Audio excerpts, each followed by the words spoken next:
What I'm gonna do in this video today is share with you the exact things that I've been doing for the past 12 months that have enabled me to save over £10,000, which is mind-blowing for me. And for those of you on the other side of the pond, that is roughly $12,723.45, maybe? And to put it into a little bit of perspective, I've only had a job since the start of August, so something to bear in mind. The more I say it now out loud, the more irrelevant it seems. You just want to know how I've saved the money. So let's get to that part. Hi there and welcome back to the channel. If you are new here, then my name is Gabriel and I am currently a recent graduate working in the big city of London. And on this channel, what I like to do is to share with you those things that we just aren't taught in school. Forget trigonometry, let's think more life skills. So let's talk specifically about money. It's something that, well, we're meant to spend our entire lives working, giving our hours to get some of that hard-earned cash in return. And for a lot of us, we seem to work all of those hours and we look at our bank accounts at the end of the month and they are drained. We have spent all of that money and we're just like, where did it go? No, like, seriously, where did it go?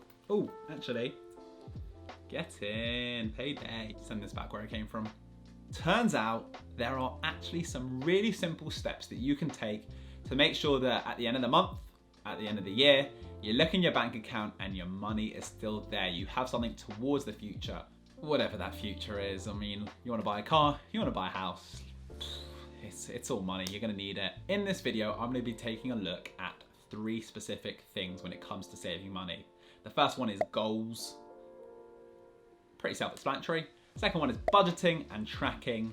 And the third one are some gems, some tips and tricks that you can start enforcing today to start seeing results tomorrow. Something like that. So without any further hesitation,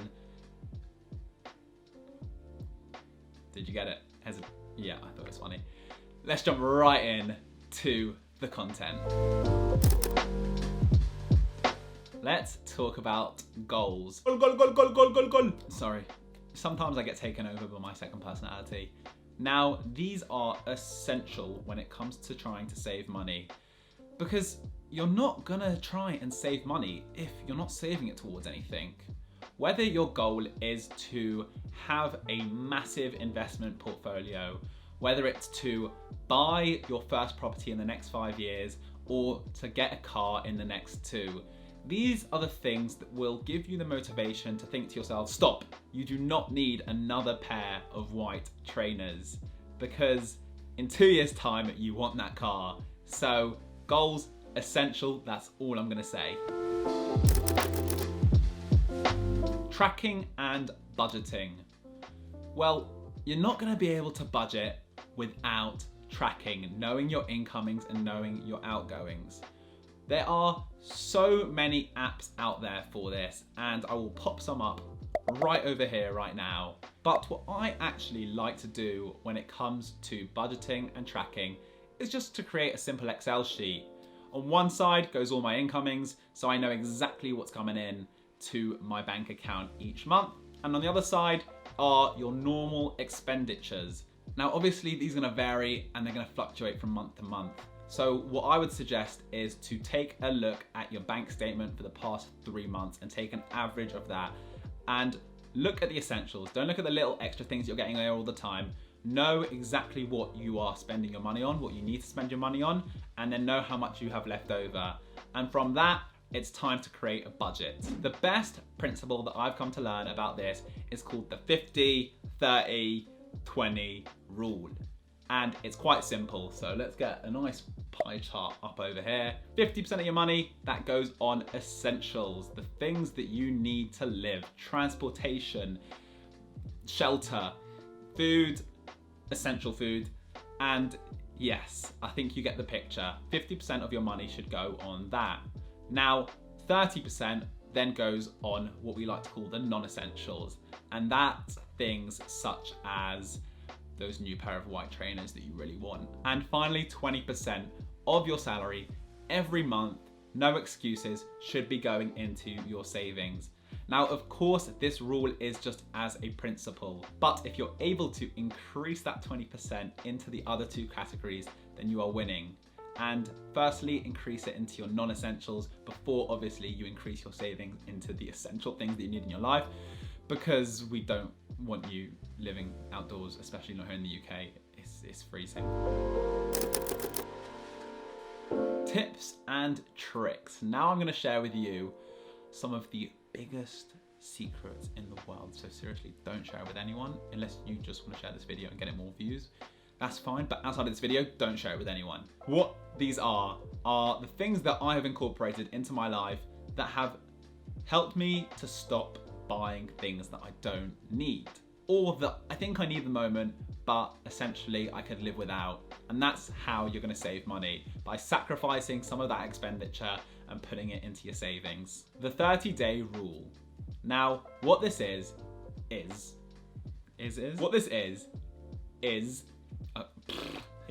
what the 30-day rule is, I can't stop saying it. Oh my God.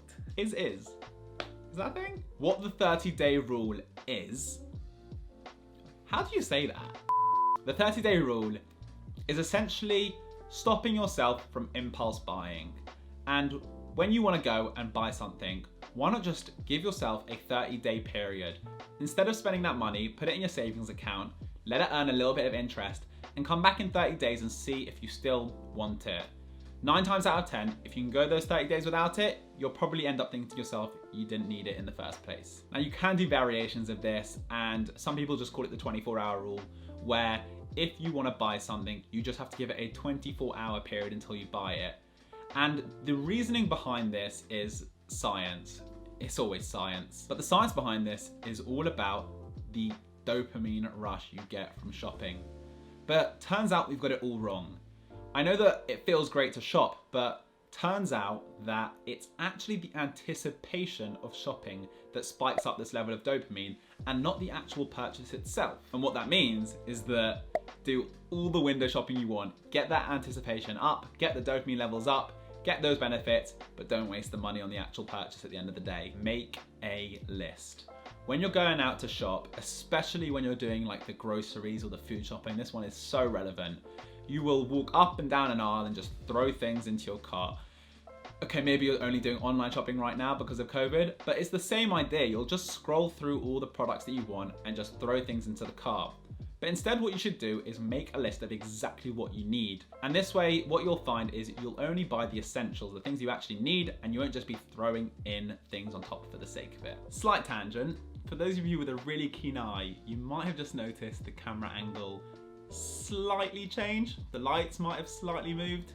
Hair's probably different because I have no idea what to do with it in lockdown and I can't get a haircut. But that is because sometimes your camera just doesn't want to work in your favor, and it starts making your film look like this. Yeah, I know, not ideal, right? I literally filmed for about 20 minutes with my camera blurry. So here is the new version in clear version, hopefully. How much time did it cost? We all know that on this big rock flying through space that we call Earth, our most valuable asset is Kevin Hart movies, is Bitcoin, is the Bernie Sanders meme, is vaccines, is this YouTube channel, is time.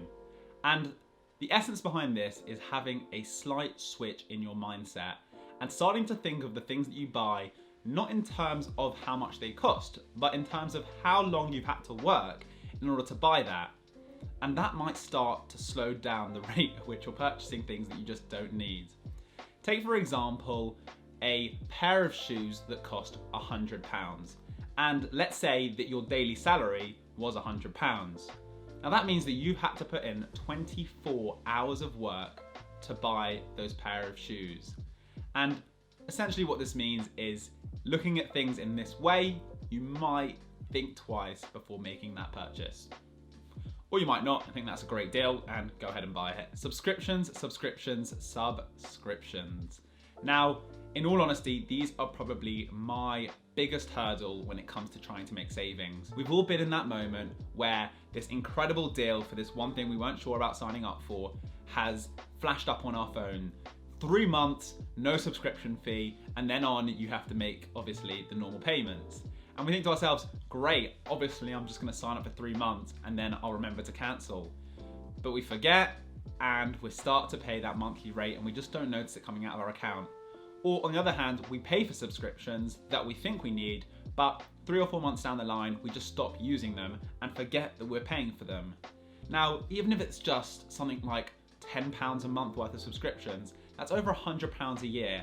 And those are potential places where you can ultimately make massive savings. So remember, go look at all of your subscriptions, see if they're still essential and cancel the ones that are not. You will save a lot of money. Would you rather have the cash? Now, this one goes hand in hand with the whole 30-day wait until you buy it or 24-hour or whichever one you're going for.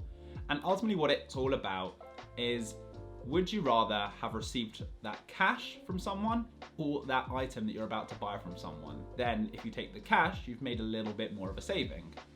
Now, I know that you could probably twist this slightly and be like, oh, look, there's a Bugatti over there. I want to go buy that Bugatti, but I'm not going to do it. £2 million saved. The more I hear it out loud, the more it does sound slightly silly. But what I'm trying to say in essence is, if someone comes up to you right now with that new PlayStation game you want in one hand and a £50 note, the equivalent of whatever it costs, in the other hand, which one are you taking from them? Save your savings. This one makes absolutely no sense and I couldn't really come up with a better title for it.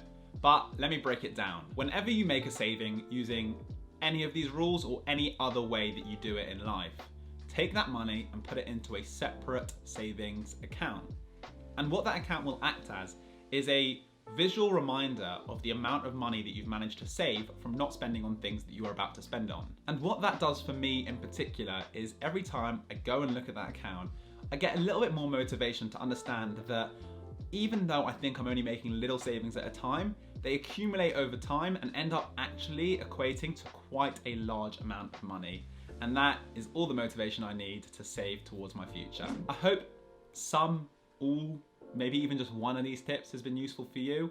I mean, I know that it's been massively helpful for myself and I have saved like a serious amount of money.